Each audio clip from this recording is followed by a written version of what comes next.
Hello दोस्तों, नमस्कार। आपके अपने यूट्यूब चैनल एनालिसिस क्लास में स्वागत है। दोस्तों, आज की इस क्लास में पीजी सेमेस्टर 1 इकोनॉमिक्स ऑनर्स का आज हम पिछले वर्ष का क्वेश्चन पेपर को देखने वाले हैं। ठीक है, इससे आप लोग को ये पता चलेगा कि क्वेश्चन का पैटर्न क्या रहने वाला है, किस टाइप के प्रश्न पूछे जाएंगे, कौन सा प्रश्न कितने नंबर का रहने वाला है। ठीक है, तो इन सारी चीज़ों की जानकारी आप लोग को डिटेल में दी जाएगी, इसलिए आप लोग लास्ट तक बने रहें। अगर आप लोग चैनल पर नए तो चैनल को सब्सक्राइब कर लीजिएगा ताकि आपको इसी पर लेटेस्ट अपडेट समय पर मिलता रहे। ठीक है, तो चलिए हम डायरेक्ट क्वेश्चन की ओर चलते हैं। तो ये आप लोग का पीजी सेमेस्टर 1 पेपर नंबर 2 है। ठीक है, कोड नंबर यहाँ पे देख सकते हैं 1202 है। ठीक है, यानी कि 1202 कोड नंबर है, पेपर नंबर, यानी कि पेपर नंबर 2 होगा। और पेपर नंबर 2 आप लोग का है माइक्रो इकोनॉमिक्स। ठीक है, तो आज इसी का हम पिछले वर्ष का क्वेश्चन पेपर को देखने वाले। जैसे कि आप लोग यहाँ पे देख सकते हैं, समय आप लोगों को जो है टोटल 3 घंटे का समय दिया जाएगा और आप लोग total exam full marks 70 marks का होगा, यानी कि टोटल जो है 70 नंबर का आप लोग का एग्जाम में प्रश्न पूछे जाएंगे। ठीक है, और क्वेश्चन क्या रहने वाले इन सारी को देखते हैं। और आप लोग टोटल यहाँ पे 5 क्वेश्चन को सॉल्व करना है, जिनमें से क्वेश्चन नंबर 1 जो आपका कंपलसरी है। ठीक है, तो चलिए हम डायरेक्ट क्वेश्चन की ओर चलते हैं।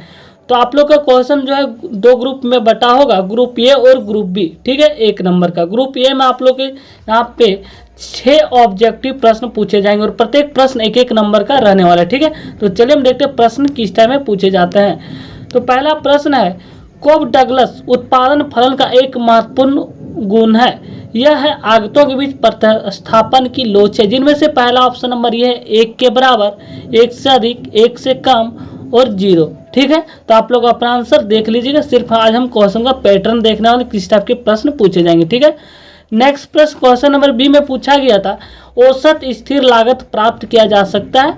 तो इस प्रकार यहाँ पे 4 ऑप्शन को देखने को मिलेगा। ठीक है, नेक्स्ट प्रश्न देखते हैं क्वेश्चन नंबर सी में क्या पूछा गया था, निम्नलिखित में से कौन सा कारक पूर्ण प्रतियोगिता की विशेषता नहीं है। आप लोग को माइक्रो इकोनॉमिक्स पढ़ना, अधिकतर प्रश्न जो है इंपॉर्टेंट है, ये सब प्रश्न आप लोग थोड़ा देख लीजिएगा। ठीक है, नेक्स्ट प्रश्न देखते हैं, अगला प्रश्न। नेक्स्ट प्रश्न क्वेश्चन नंबर 3 में पूछा गया है, व्यक्तिगत फर्म विज्ञापन पर काफी राशि खर्च करती है। तो यहाँ पे ऑप्शन नंबर ये है, और सॉरी यहाँ पे जो आपका प्रश्न ही था।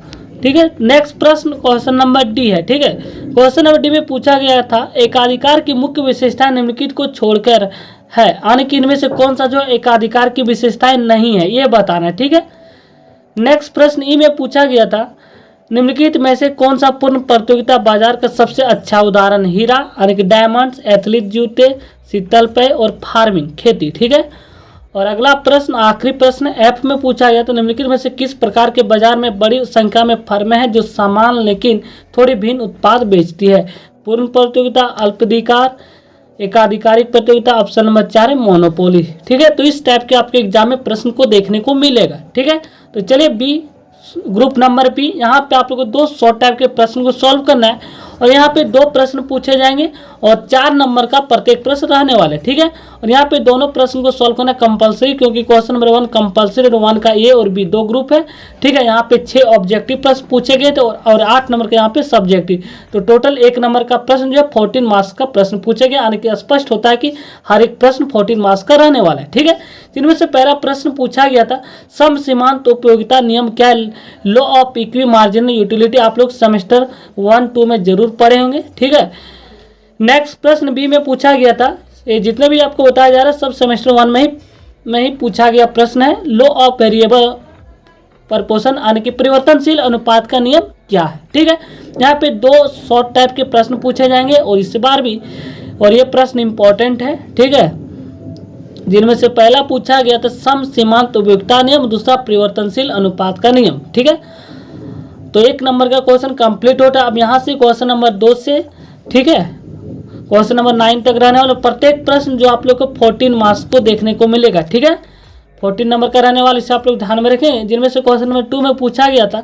अल्पकालीन एवं दीर्घकालीन लागत वक्रों की व्याख्या करें। ठीक है, explain short run and long run cost curve. ठीक है, नेक्स्ट प्रश्न क्वेश्चन नंबर 3 में पूछा गया था, उत्पादन फलन से आप क्या समझते हैं, कोब डगलस उत्पादन फलन की आलोचनात्मक समीक्षा कीजिए। और ये प्रत्येक प्रश्न आपसे 14 मार्क्स के प्रश्न पूछे जाएंगे। एग्जाम का पैटर्न बिल्कुल यही रहने वाला है। ठीक है, एग्जाम के पैटर्न में कोई बदलाव नहीं होने वाला है। नेक्स्ट प्रश्न क्वेश्चन नंबर 4 में पूछा गया था, पूर्ण प्रतियोगिता के अंतर्गत कीमत निर्धारण की विवेचना कीजिए।